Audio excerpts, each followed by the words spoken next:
Hi guys, one more short video. ఇది యాక్చువల్గా వచ్చేసి శ్రీరామనవమి వ్లాగ్ అండి. ఆ రోజు ఈవినింగ్ చేసుకున్నాను అండ్ మార్నింగ్ అయితే పూజ కూడా చేసేసుకున్నాను, బట్ క్యాప్చర్ చేయడం అవ్వలేదు. అండ్ ఈవినింగ్ అయితే ఇలా సింపుల్గా మంచిగా రెడీ అయ్యాను. సో చాలా సింపుల్ శారీతో వెళ్ళాను. ఎంత లైట్ వెయిట్గా ఎంత హాయిగా ఉందో ఈ సమ్మర్లో ఈ శారీ అయితే. ఇదైతే నేను ఇన్స్టా పేజ్లోనే అకిరా కలెక్షన్స్లో తీసుకున్నాను. ఇంట్రెస్ట్ ఉంటే చెక్ చేయండి. అండ్ నెక్స్ట్ వచ్చేసి ఇక్కడ ఫ్లవర్స్ ఉన్నాయి కదా అని చెప్పేసి ఇలా అరేంజ్ చేశాను టీపాయ్ మీద. అలా చేస్తే చాలా పీస్ ఆఫ్ మైండ్ ఉంటుంది నాకు, ఫ్లవర్స్ అలా పెట్టుకుంటే ఇంట్లో. అండ్ ఇక్కడైతే మార్నింగ్ రామనామం రాయడం అవ్వలేదు పూజలో. సో ఇంకా ఈవినింగ్ అయితే ప్రశాంతంగా రాయొచ్చు కదా. మార్నింగ్ చాలా కొంచెం బిజీ స్కెడ్యూల్ అండ్ కుదరలేదు. అండ్ ఈవినింగ్ హస్బెండ్ కూడా వస్తారు ఆఫీస్ నుంచి. సో ఇద్దరం కలిసి రాసాము. సో ఎంత బాగుందో అలా రాస్తుంటే, చాలా ప్రశాంతంగా ఉంది.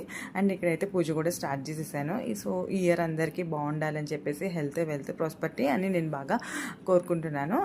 అండ్ ఇంట్లో పూజ అయిపోయాక టెంపుల్కి కూడా వెళ్ళొచ్చేసాము. ఐ హోప్ మీకు నచ్చింది అనుకుంటున్నాను. So please